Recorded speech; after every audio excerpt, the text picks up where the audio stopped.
August 21, 2025 నాటి దిన ఫలితాలలో మేషాది ద్వాదశ రాశుల వారికి గ్రహస్థితులు ఎలా ఉన్నాయి, ఆ గ్రహాలు ఇచ్చే ఫలితాలు, వాటి యొక్క ప్రభావము ఈ 12 రాశుల మీద ఎలా ఉండబోతోంది అనే అంశంలో ముందుగా గ్రహస్థితి చూసినట్టయితే కనుక సూర్యుడు సింహరాశిలో మఖా నక్షత్రం మీద, చంద్రుడు ధనస్సు రాశిలో పూర్వాషాఢ నక్షత్రం మీద, కుజుడు కర్కాటకంలోను, బుధుడు పునర్వసు నక్షత్రంలోను, మిథున రాశిలో వక్రగతి నుంచి స్థితి మారే దశలోకి ప్రయాణం చేస్తున్నాడు.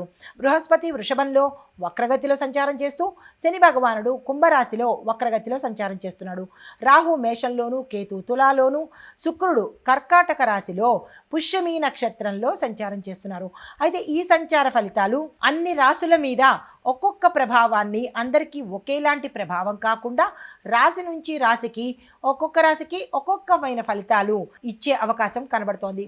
తదుపరి రాశి వృశ్చిక రాశి.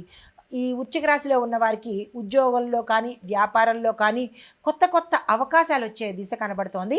లాభాలు వచ్చే అవకాశం, వ్యాపారస్తులకైతే లాభాలు వస్తాయి, ఉద్యోగస్తులకైతే మీరు అనుకున్న ప్యాకేజీతో ఉద్యోగం వచ్చే అవకాశం కనబడుతోంది. కొంతమందికి ప్రమోషన్స్ రీత్యా వేరే స్థానాలకు వెళ్ళడం కానీ, అక్కడ హై ప్యాకేజ్తో మీరు ఆ స్థానాన్ని భర్తీ చేయడం కానీ జరిగే అవకాశాలు కనబడుతున్నాయి.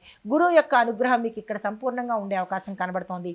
పరిహారంగా గురు చరిత్రలో ఏదైనా ఒక అధ్యాయాన్ని ఈరోజు, మీ నచ్చిన అధ్యాయాన్ని ఈరోజు ఉదయమే కనుక చదివినట్టయితే ధనపరంగా కానీ, ఇంకా ఏ ఇతర మీరు అనుకున్న అభీష్ట సిద్ధి పరంగా కానీ సక్సెస్ అయ్యే అవకాశాలు కనబడుతున్నాయి.